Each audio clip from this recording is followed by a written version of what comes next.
इकट्ठी करदा है कि विद्या पढ़ के और ਜਿਹੜੀ ਆ विद्वान बनन ते महारत हासिल कर लैन।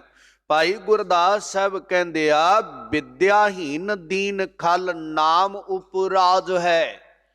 हुण पाठशाला अंदर कॉलेज अंदर स्कूल अंदर अज के हिसाब नाल लाओ बच्चा इसलिए जाता है कि मैं विद्या हासिल करा और उत्थे जाके और उन्होंने टीचर साहबाना दे कोल रह के भी विद्यार्थी ने महारत हासिल नहीं की, पढ़ नहीं सकिया, नालायक रह गया। तो भाई गुरदास साहब कहते आ वो विद्याहीन दीन खल अत दा मूर्ख कहा जाएगा कि समा तो बड़ा गल आ सो बड़ा कुछ उधर नूं माँ बाप ने भी घरों समा दिता चला जा, पर सिरे दा मूर्ख कुछ पढ़ ना सकिया कुछ बन ना सकिया। कह लगे इदू वध होर उहदे लई कोई उपाधि नहीं रह जाती। संसार दे विच जीव आया कादे लिए? आयो सुनन पढ़न को बाणी नाम विसार लगे अन लालच बिरथा जन्म पुरानी। महाराज कहते इत्थे आया सी बंदगी इबादत करन लई, परमात्मा नूं आराधन लई, पर आराध्या नहीं। इहदा जन्म व्यर्थ तां गया चलिया, परमात्मा नूं छड्ड के होर लालचां दे विच पै गया, लालच लागे जन्म गवाया, माया भरम भुलाएगा। कह लगी बस इसे विच जीवन चला गया। चौथे प्रमाण द्वारा भाई साहब भाई गुरदास साहब कहते आ सतगुर सिख साखा संग्रह सो ज्ञान नमित। भाई गुरदास साहब कहते जिवें वख वख चीज़ां दे प्रमाण दिते और इन्हां दा वख वख सारियां दा दसना कीता, इहदे विच इह ना होया इह नहीं होना, इह ना होया ते ऐं शोभा नहीं।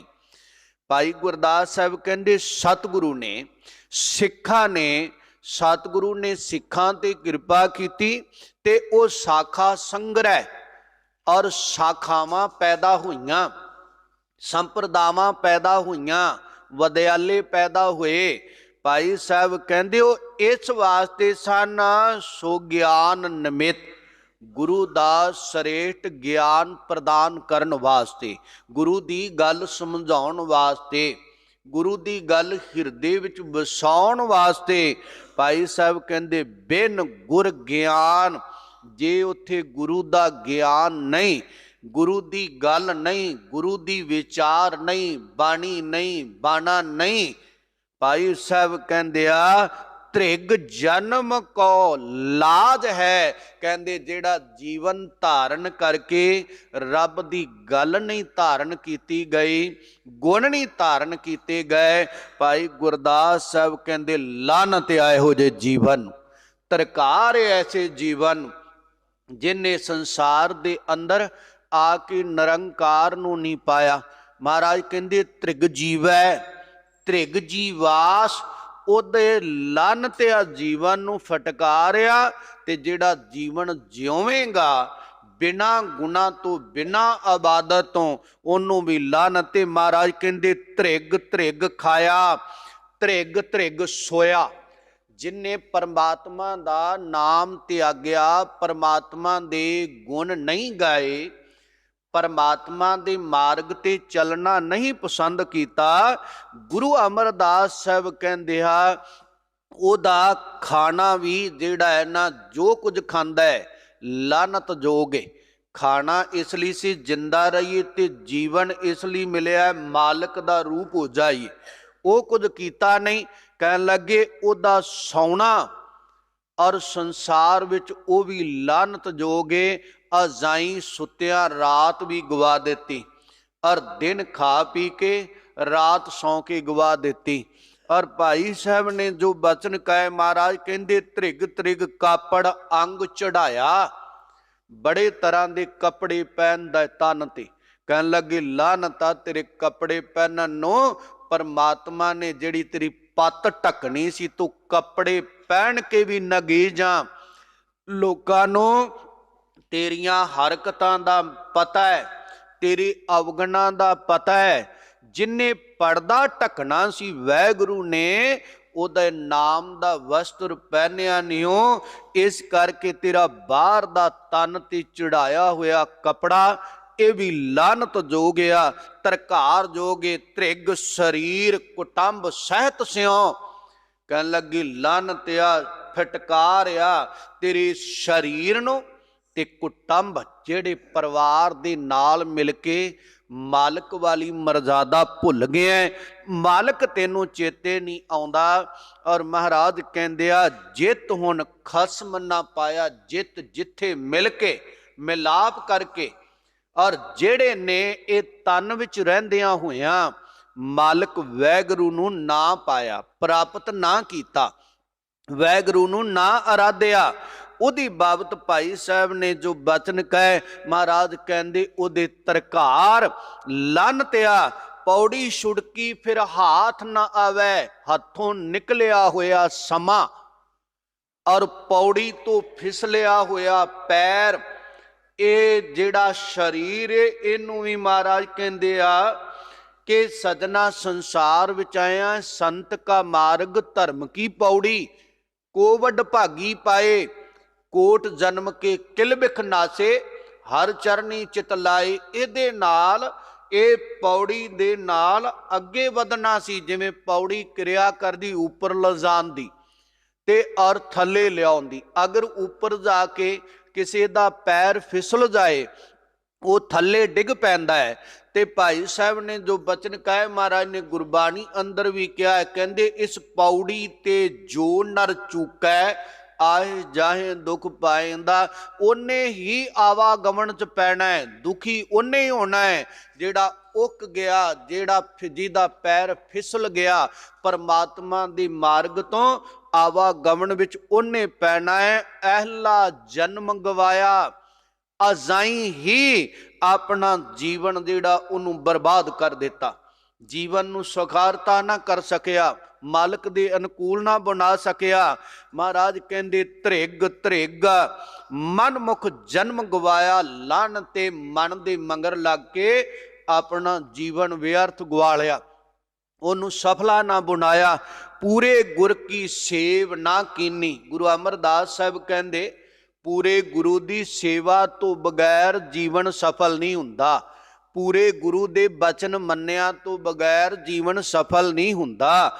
ਕਹਿਣ ਲੱਗੀ ਹਰ ਕਾ ਨਾਮ ਨਾ ਪਾਇਆ, ਗੱਲਾਂ ਤਾਂ ਮੇਰੀ ਤਰ੍ਹਾਂ ਬੜੀਆਂ ਕੀਤੀਆਂ ਕਿ ਰੱਬ ਆ ਉਹ ਆ, ਪਰ ਆਪਣੇ ਅੰਦਰ ਚੰਗਾ ਨਾ ਲੱਗਾ, ਕਿਉਂਕਿ ਨਾਮ ਉਦੋਂ ਪਾਉਣਾ ਜਦੋਂ ਅੰਦਰੋਂ ਹਉਮੈ ਹੰਕਾਰ ਚਲਾ ਗਿਆ। ਅੰਦਰ ਤਾਂ ਹੰਕਾਰ ਔਰ ਹਉਮੈ ਬੈਠੀ ਤੇ ਨਾਮ ਕਿੱਥੇ ਬਚੇਗਾ। ਹਉਮੈ ਨਾਵੇ ਨਾਲ ਵਿਰੋਧ ਹੈ, ਦੋਏ ਨਾ ਵਸੈ ਇੱਕ ਥਾਏ, ਇੱਕ ਜਗ੍ਹਾ ਤੇ ਵਾਸਾ ਨਹੀਂ ਹੋਣਾ।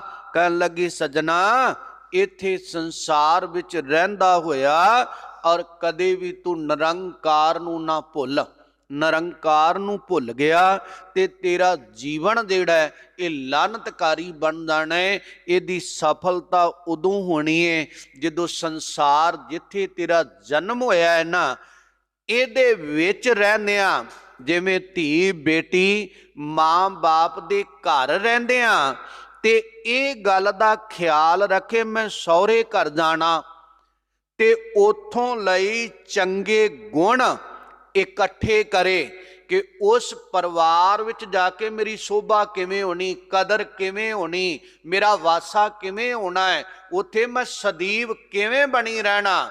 ਕਹਿਣ ਲੱਗੇ ਜੇ ਤਾਂ ਗੁਣ ਹੋਏ ਪੱਲੇ ਫਿਰ ਮਾਲਕ ਦੇ ਘਰ ਦੀ ਸ਼ੋਭਾ ਹੋਵੇਗੀ।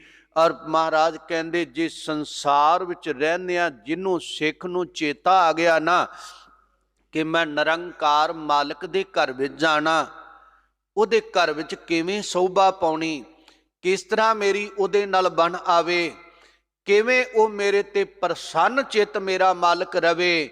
ਕਹਿੰਦੇ ਫਿਰ ਉਹ ਗੁਣ ਜਿਹੜੇ ਹਨ ਨਾ ਸੰਸਾਰ ਵਿੱਚੋਂ ਲੱਭ ਕੇ ਇਕੱਠੇ ਕਰਦਾ ਹੈ ਤੇ ਜਦੋਂ ਗੁਣ ਇਕੱਠੇ ਹੋ ਜਾਣ ਫਿਰ ਸੱਚਾ ਪਾਤਸ਼ਾਹ ਕਹਿੰਦੇ ਨੇ ਫਿਰ ਮਾਲਕ ਨਾਲ ਮਿਲਾਪ ਹੁੰਦਾ। ਜੇ ਗੁਣ ਹੋਵੇ ਗੰਠੁੜੀਏ ਮਿਲੇਗਾ ਸੋਈ, ਮਿਲਿਆ ਹੋਏ ਨਾ ਵਿਛੜੈ, ਜੇ ਮਿਲਿਆ ਹੋਈ ਇੱਕ ਵਾਰੀ ਗੁਨਾਹ ਦੇ ਸਹਿਤ ਮਾਲਕ ਨਾਲ ਮਿਲਾਪ ਹੋ ਜਾਵੇ, ਫਿਰ ਉਹ ਗੁਨਾਹ ਦੀ ਗੰਠੜੀ ਦੇ ਸਹਿਤ ਵਰਤੋਂ ਵਿਵਹਾਰ ਹੋਵੇ, ਉਹ ਮਾਲਕ ਦੇ ਅਨੁਕੂਲ ਚੱਲੇ, ਕਦੇ ਵੀ ਮਾਲਕ ਨਾਲੋਂ ਫਿਰ ਸੁਰਤ ਟੁੱਟੇਗੀ ਨਹੀਂ।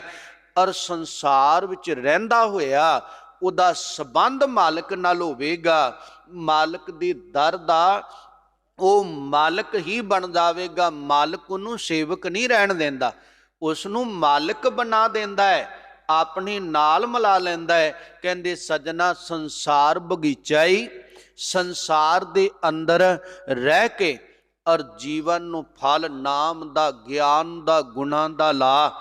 ਜੇ ਇੱਕ ਲੜਕੀ ਬਿਨਾਂ ਗੁਣਾਂ ਤੋਂ ਮਾਲਕ ਦੇ ਔਰ ਘਰ ਦੇ ਗੁਣ, ਉਹਦੀਆਂ ਗੱਲਾਂ, ਉਹਦੇ ਦਰ ਦੀ ਵਿਚਾਰ ਅਪਣਾਏ ਤੋਂ ਬਗੈਰ, ਔਰ ਪਿਆਰਿਆ ਉਹ ਅਗਲੇ ਘਰ ਦੇ ਸੂਲ ਪੰਡਾਏ ਤੋਂ ਬਗੈਰ ਸ਼ੋਭਾ ਨਹੀਂ ਬਣਦੀ। ਤੇ ਜੇ ਤੂੰ ਆਖੇ ਮੈਂ ਲੋਕਾਈ ਦੀਆਂ ਚਾਤੁਰੀਆਂ ਲੈ ਕੇ ਰੱਬ ਦੇ ਘਰ ਵਿੱਚ ਪ੍ਰਵਾਨ ਹੋ ਜਾਏਗਾ, ਕਦਾਚਿਤ ਨਹੀਂ।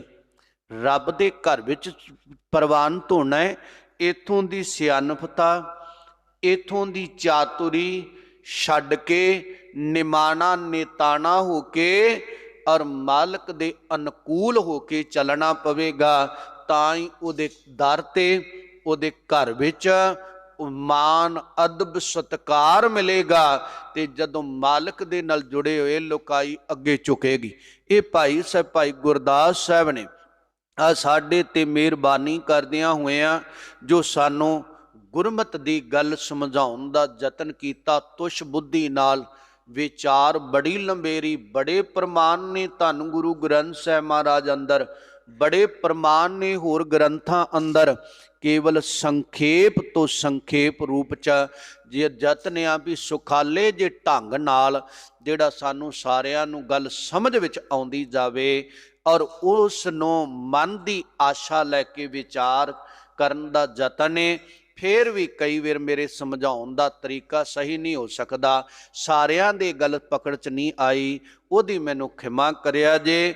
ਆਪ ਸਤਿਗੁਰੂ ਤੇ ਗੁਰੂ ਕੀ ਸੰਗਤ ਕਿਰਪਾ ਕਰਿਆ ਜੇ, ਬੁੱਧ ਬਖਸ਼ਿਆ ਜੇ, ਅੱਗੇ ਤੋਂ ਜੋ ਗੁਰੂ ਕੀ ਗੱਲ ਏ ਔਰ ਗੁਰੂ ਕੀ ਹਜ਼ੂਰੀ ਵਿੱਚ ਸੰਗਤ ਦੇ ਸਮਝ ਆਉਣ ਵਾਲੀ ਸ਼ਬਦਾਵਲੀ ਨਾਲ ਸਮਝਾ ਸਕੀਏ। ਬੇਅੰਤ ਭੁੱਲਾਂ ਦੀ ਖਿਮਾ, ਇੰਨੀਆਂ ਕੁ ਬੇਨਤੀਆਂ ਪ੍ਰਵਾਨ ਜੀ। ਅਰਦਾਸ ਅੰਦਰ ਸ਼ਾਮਲ ਹੋਈਏ। ਵਾਹਿਗੁਰੂ ਜੀ ਕਾ ਖਾਲਸਾ, ਵਾਹਿਗੁਰੂ ਜੀ